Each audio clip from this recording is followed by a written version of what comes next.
You're a pathetic excuse for a man. Maybe you'll be hot once I pour this coffee on you, she sneered. Then she did it. The mug hit my chest, boiling coffee exploding across my shirt and face like napalm. Her smirk stayed frozen, watching every twitch in my jaw, every involuntary wince as the heat ate at my skin. I didn't scream. I didn't curse. I didn't move. I just locked eyes with her. The man beside her, shirt halfway unbuttoned, gym-pumped arms crossed like he owned my kitchen, snorted. I think he thought I was about to cry. Maybe grovel. Maybe beg for her to come back. That's what weak men do, right? That's what they expected from the pathetic excuse for a man.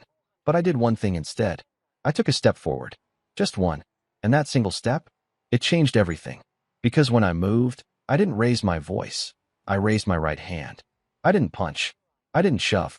I pressed my thumb into the emergency button I'd installed under the countertop last fall, when her late nights had started to add up, when the stories stopped making sense, when paranoia became the only clarity I had left. The house cameras were already streaming. The door was already unlocked. The authorities were already en route. But none of that would matter in the next 15 seconds. You see, Marcus, her smug, side-smirking lover, didn't know I boxed in college. He also didn't know I still trained 3 times a week in private. He especially didn't know that pouring scalding liquid on someone could legally be considered assault, and that self-defense kicks in real fast in our state when you're on your own property, face burned, and adrenaline rushing through your system like fire. I stepped toward him. He puffed up, chest out, confident in the muscle he used more for show than impact. But that confidence cracked the moment I smiled. Then I moved. Left elbow, throat. Right palm, jaw. Leg sweep, floor. My wife screamed something about police. Funny. They were already 5 minutes away. I didn't touch her. I didn't have to. She backed herself into the wall like a kicked dog, trembling with rage more than fear. She always hated losing control. Always hated when someone flipped her script. And now her script was burning. While they were still writhing and whining on the polished tiles of the house I paid for, I walked past them, grabbed my jacket, and stepped into the garage. No yelling. No panic. Just ice. Because the next part of my plan had already begun 3 days ago, when my lawyer, Sean, filed the emergency ownership transfer papers behind her back. See, Emily, my dear wife, was too busy spending weekends in hotels with Marcus to notice the documents on the counter. The ones she signed blindly when I told her they were tax forms. So while they were still calling out to me, him gasping, her sobbing, I was already en route to Sean's office, watching live footage from the home security app as the ambulance arrived. Let them cry. Let them panic. Let them bleed. Because what comes next? That'll make them wish the coffee was the worst part. I hadn't always been this cold. Hell, I used to worship the ground Emily walked on. I used to bring her breakfast in bed, tuck little notes in her bag, warm her car on winter mornings. But I guess kindness only looks like weakness to someone who thinks love is a game of domination. I'd ignored the signs at first. The perfume that wasn't hers. The texts at 2 a.m. The giggles in the bathroom when she thought I was asleep. But today wasn't the day for discovery. Today was judgment. Today was the reckoning. And I wasn't done. This house. It's mine now. Officially. Legally. Completely. The accounts? Already frozen. The prenup? Voided by infidelity. Thanks to the security footage showing Marcus entering our bedroom 3 separate times this month. Each time while I was working late trying to pay off her credit cards. Her lawyer will try to fight it, I'm sure. But mine's better. And when they get served tomorrow morning, bruised, broken, burned, they'll realize something neither of them ever thought possible. The man they mocked was the man with the plan. I didn't see it at first. I didn't want to. That's how betrayal works. It wears perfume, smiles sweetly, and tells you that you're crazy for even questioning it. And God help me, I believed her. It all started 4 months ago. Babe, I'm just going to Danielle's tonight, Emily had said, tossing her heels into a bag with such casual speed that I almost didn't catch it. Girls' wine night. No big deal. She kissed me on the cheek, light, fast, distracted, and was out the door before I could even ask which Danielle. At first, I chalked it up to stress. Her boss was apparently a nightmare. The late hours were to finish campaigns. The new clothes were for meetings. The locked phone. Work secrets. The gym obsession. Mental health. I bought it all. But lies, like cracks in glass, always spread. One night, I got up to grab some water. Her phone lit up on the kitchen counter. A preview flashed. Marcus, you smell like heaven. He's really still buying this? My stomach sank. I didn't touch it. Didn't snoop. Just stared at the screen, willing it to be a misunderstanding. But the second message sealed it.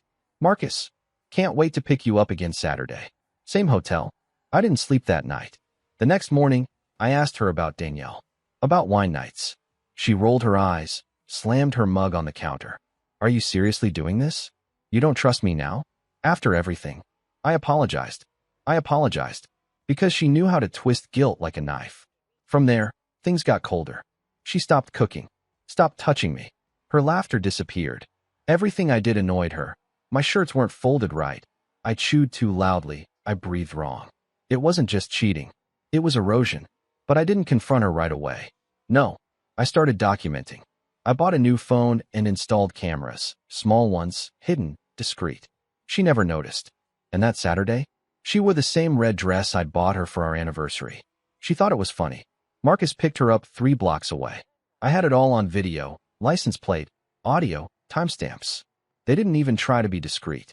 I watched them on my screen as they entered a hotel I'd once surprised her with for her birthday. She laughed in the hallway, called him daddy, told him I was an idiot. I couldn't look away. That was the moment the switch flipped. Not because she cheated, but because she enjoyed humiliating me. Because she planned it. Because she mocked the man who gave her a home, a life, and unwavering love. I realized I'd married someone who didn't just lie. She thrived on cruelty. After that, I stopped being her husband and started becoming her reckoning. I met with my lawyer the next day, told him everything.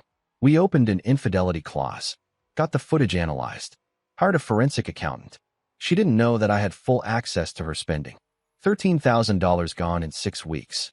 Spa days, jewelry, designer bags. And guess whose name she used on the billing address? Mine. I didn't yell, didn't smash anything.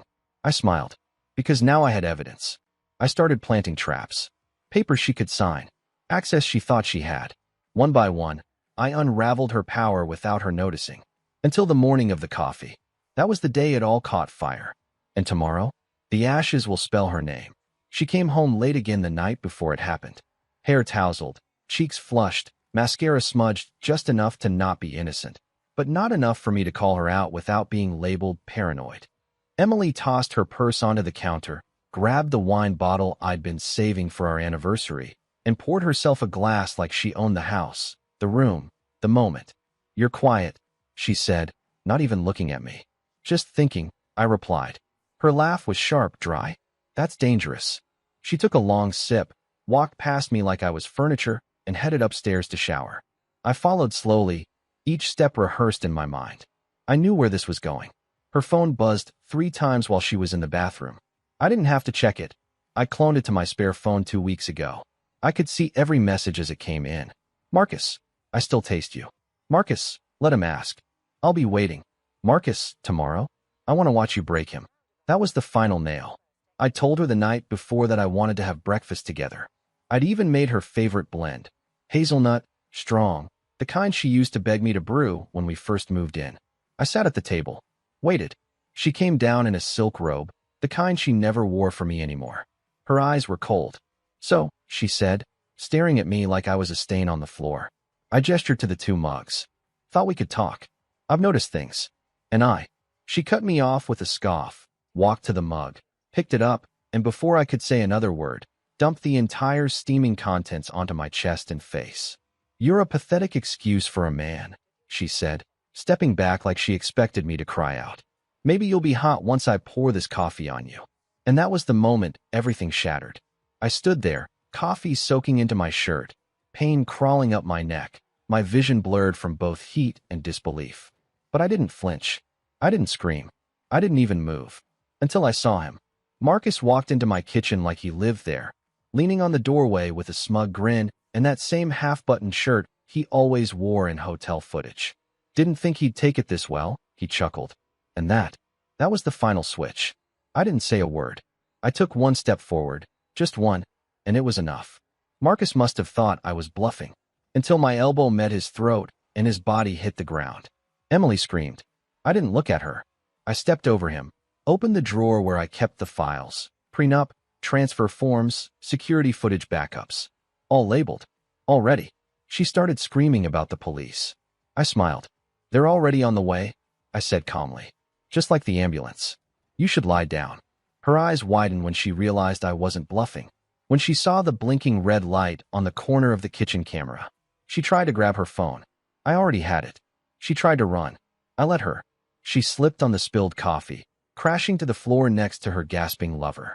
I walked out the front door, not even looking back. 10 minutes later, I was in my lawyer's office, signing the final document that made the house legally mine, and her a guest. But that was just the beginning.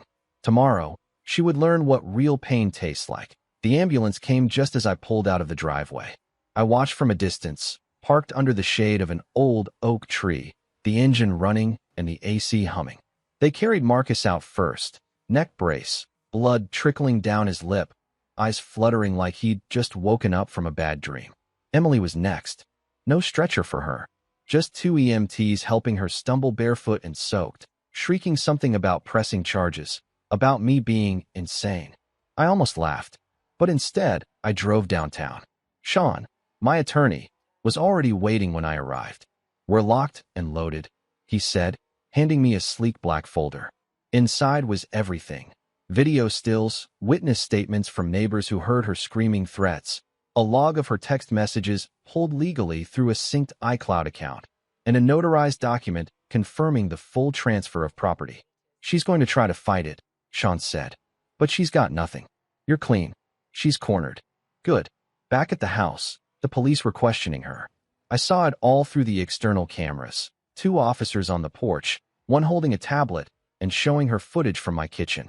Her face went pale, then red, then desperate. She tried to scream again. Point fingers. Say I planned it. That I provoked her. But truth is stubborn. And evidence doesn't care about crocodile tears. By noon, I had filed for divorce under marital misconduct. Because of the infidelity clause in our prenup, activated the moment proof of cheating was submitted. She wasn't just getting nothing. She was losing everything. The house. Mine. The cars. Mine. The joint savings. Frozen. Her name. About to be attached to court records. She called me 5 times. I didn't answer. Then she texted, Emily, please. We need to talk. I didn't mean for it to go this far. Far. She meant for it to go far enough to humiliate me. To sleep in the bed I bought with a man I'd never invited into my life. To pour coffee on me like I was trash. She meant all of that. She just didn't mean to lose. I let her stew for hours. By 4 p.m., she was at the front gate, pounding on it like a lunatic. Hair wild. Face blotched with dried tears and old foundation. You can't lock me out of my own house, she screamed. I opened the speaker channel. My voice echoed through the gate intercom. It's not your house anymore, Emily. She froze. You signed it over. You just didn't read what you were signing. Like everything else in our marriage, you were too busy lying to care about the details. You tricked me, she hissed. No, I said coldly. I gave you rope. You decided to hang yourself with it. She tried threats, then fake sobs, then bargaining. I watched her go through the stages of grief in real time. Except this wasn't grief over love lost. It was power, control, the illusion that she could destroy a man and walk away unscathed. At 6 p.m., she left. Or rather, she was escorted by a police officer who informed her that until the court hearing, she was not allowed within 500 feet of the property. I slept well that night. Not because I'd won, but because I'd ended something that had been poisoning me for years. And yet, I wasn't done. There was still one card left to play. One final move that would remind her, permanently, who she tried to betray that I could have ended it there. I had the house, the evidence, and the legal high ground. Emily was out in the cold, both literally and figuratively. But I wasn't built to just walk away. Not after what she did. Because there was one more layer to this story. One thread she never expected me to pull. A week before the coffee incident, I noticed a name pop up on our joint credit report. E. Thompson.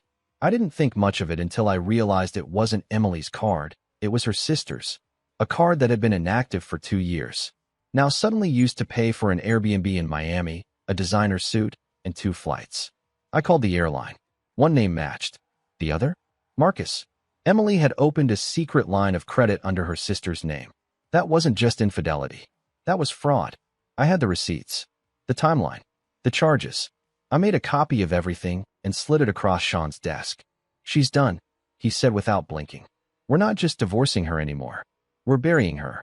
Now I had options, and I wanted her to feel every one of them. The next morning, I sent her a text. Meet me at the park. 1 hour. Don't be late. She replied within 2 minutes. Emily, please. I just want to explain everything. I was confused. I didn't mean to hurt you. Still playing the victim. Classic Emily. She showed up in a hoodie, sunglasses on, pretending she was some kind of celebrity dodging paparazzi. I was already sitting on a bench, calm, arms folded. I didn't offer a greeting. She sat down like we were old friends, like none of this had happened. Look, she began, her voice soft, calculated. What happened? It was a mistake. I felt trapped. You stopped seeing me, really seeing me. I just... Stop, I said. She blinked. You poured scalding coffee on me, Emily. That was... And you laughed about it. In front of the man you were screwing behind my back. Don't pretend this was about emotions. This was about control. She tried the tears again. I didn't flinch. I pulled out the folder and handed it to her. Open it. She flipped it open, her face shifting with every page. Fraud reports, the clone card statement, the booking logs, even a screenshot of her messages to Marcus. He'll never find out. I used my sister's info. Her hand trembled. Where did you get this? You'd be amazed what you can uncover when you finally stop loving someone, I said, standing up. You're not going to the police, she whispered, eyes wide. I leaned in. No, I'm going to give you a choice. She held her breath. You can walk away. No charges. No police. No jail. But you will sign over everything. Your shares in the business, your rights to the car, and an agreement that you'll never contact me again. You'll vanish. Quietly. Forever. And if I don't, she asked, then the DA gets all of this. I said, tapping the folder. You'll be in an orange jumpsuit by Monday. And Marcus? I'm sure he'll find another woman to hide behind. Emily went silent. Completely, utterly silent. Her expression told me she finally understood. This wasn't revenge. This was justice. And I was just getting started. Emily signed. She didn't have a choice. 2 days after our meeting in the park, she came to Sean's office with her new attorney, a timid woman who looked like she regretted taking the case the second she saw the paperwork. I didn't even look at Emily. Just sat across the table, flipping through my copy of her confessions, bank records, screenshots of texts, and the fraudulent card activity. By the time she signed the final page, her hands were shaking. Her voice, for once, was gone. She tried one last time to make eye contact. I didn't give it to her. She was nothing now, just a ghost of a woman who thought she could burn a man's life down and walk away smiling. But even though I had the legal win, I knew her kind. Emily thrived on attention. She craved validation like air. She needed people to see her, to admire her, to envy her. That's where I aimed next. You see, in our circle, she always played the perfect wife. Charity events, social brunches, influencer deals, all built on the lie of her ideal life. So I did the only thing that made sense. I ripped the mask off. It started with a package. She came home, wherever she was crashing at that point, and found a small, sleek black box on her doorstep. No return label, just her name. Inside, a flash drive. On it, a beautifully edited 5-minute video. No commentary, no narration, just footage, dates, screenshots, and silence. Clips of her and Marcus entering hotels. Her text messages laughing at me. Her signing fake documents. And finally, a frame-by-frame replay of her splashing coffee onto my face, smiling like a villain. At the end, just one sentence on the screen. You built your image on lies. I just showed the truth. That video went out to exactly 17 people. Her charity board, her brand sponsorship contacts, her old sorority friends, and her parents. Every single person who had ever told me, you're lucky to have her. One by one, her reputation collapsed. Her skincare deal? Dropped. Her brunch club? Removed her from the group chat. The influencer brand she cheated her way into? Issued a public statement cutting ties. But the final blow came 3 days later. Her mother, a cold and calculated woman herself, called me. I just want to say, she said, if I had known what she did, I wouldn't have let you marry her. That was the closure I didn't even know I needed. Not because I wanted their approval, I never did, but because Emily had lost the only thing that mattered to her more than power, status, and she had done it to herself. All I did was hold up the mirror. But I wasn't done quite yet. Because there was one more move I had been planning. One that wouldn't just ruin her past, but rewrite my future. Something that would make her betrayal look like a footnote in the story of my life. She thought I was broken. She had no idea I was just rebuilding. People say revenge is best served cold. I disagree. It's best served in silence, when no one sees it coming. After everything, you'd think I'd want to disappear. Start over. Heal. But healing, for me, didn't mean therapy sessions or long walks on the beach. It meant building something out of the ruins she left behind and making sure she knew it. You remember the money she stole? The 13 grand she ran through in 6 weeks. Hotel rooms, luxury brands, gifts for her little side project named Marcus? Yeah, that money turned out to be the seed money for my empire. When I first discovered the affair, I wasn't just spying or gathering evidence. I was preparing, watching where she moved money, what names she used, how she covered tracks. It gave me a crash course in deception, and ironically, in business. So while she was too busy playing house in hotels, I was investing. A buddy of mine, Zach, ran a startup focused on private data recovery for high-profile clients. It was underfunded, overlooked, and ready to explode. I gave him the cash she blew through our joint account. He gave me 48% ownership. 3 weeks after our divorce went public, the company closed a deal with one of the biggest cybersecurity firms on the East Coast. Our valuation jumped 7 figures overnight. I never even touched the bonus. I reinvested, doubled down, bought into 2 more companies. One focused on corporate background checks. The other? A marketing agency that specialized in public reputation management. You see the irony? Emily's reputation was shattered, her digital footprint stained. And now, the companies I co-own clean up messes like hers, for a hefty price. She tried to climb by lying. I rose by learning from her lies. And it was all legal. Every paper signed. Every contract clean. Every cent accounted for. But I didn't just stop at money. I bought the apartment building where Marcus was renting a unit. Quietly, through a holding company. Waited until his lease came up. Raised the rent by 60%. Then served him notice for failure to comply with tenant standards. He left with 2 trash bags and a broken nose. And Emily? She started working at a mid-tier clothing store 3 towns over. I know, because a friend of mine walked in and saw her folding jeans behind the counter. She was wearing knockoff earrings and smiling like nothing was wrong. But behind that smile, she knew. She knew the man she once mocked now owned companies, properties, and power she couldn't even pronounce. She knew the man she tried to destroy didn't just survive. He evolved. And all of it, built on the ashes of her betrayal. One day, I got a letter. Handwritten. No return address. I recognized the handwriting instantly. I don't know what you've become, but I hope it brings you peace. I never thought you had it in you. But maybe I never really knew you at all. I burned the letter. Not out of hatred. Out of closure. She was right. She never knew me. But now the world does. And I wasn't finished writing my story, yet it's strange how silence can feel louder than any scream. That's what I felt the morning I stepped onto the balcony of my new home, overlooking a skyline that didn't know my name 6 months ago, yet now held my fingerprints on more than a dozen buildings. The war was over. I had won. But the echoes still lingered. Not the pain. That faded the moment I watched her walk away empty-handed. Her pride as hollow as the apology she never truly meant. No, the echo I'm talking about is the memory. The way betrayal wraps itself around your spine and squeezes, not to break you, but to remind you that it once tried and failed. So what would I say to the next man, the one sitting in a house filled with doubt, seeing lipstick shades on wine glasses that don't match his wife's collection? The man watching his partner drift away one excuse at a time while he gaslights himself into silence? Here's what I'd say. Don't ignore your gut. It's not insecurity. It's instinct.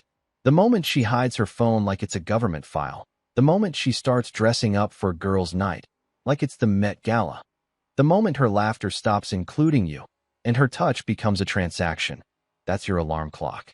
Wake up. I spent months pretending I was imagining things. I excused her absences, her temper, her little lies. Because love makes you stupid. And loyalty? It can be a slow poison when given to the wrong heart. But here's the truth. The moment she chooses someone else, emotionally, physically, spiritually, she already divorced you. She just hasn't filed the papers yet. So don't wait for the perfect moment to confront her. Don't wait until you're burned with coffee, humiliated in your own home, or mocked by a man who didn't earn a single brick of what you built. Prepare. Quietly. Observe. Collect. Document. Then strike. With precision, not rage. Revenge isn't about making her cry. It's about making yourself unshakable. Don't just survive her betrayal. Profit from it. Let it build you. Let it sharpen you. Let it teach you. Then build something so big, so powerful, that she'll choke on the dust cloud you leave behind. And don't forgive for closure. Forgive to forget her name. To bury it with the old version of yourself that believed love alone was enough to keep a liar loyal. Because what she tried to destroy, it wasn't just a marriage. It was a man. But I'm still standing. No, I'm thriving. And the final irony? The man she called pathetic now signs checks with more zeros than she'll see in her lifetime. The loser she mocked now owns companies that clean up the reputations of cheaters just like her. And the coward she tried to humiliate, he's now the nightmare she sees in her quiet moments. Not because he ruined her life, but because he rebuilt his without her. So here's my last message. Let her leave. Let her cheat. Let her lie. Let her show you who she really is. Then show her who you can become.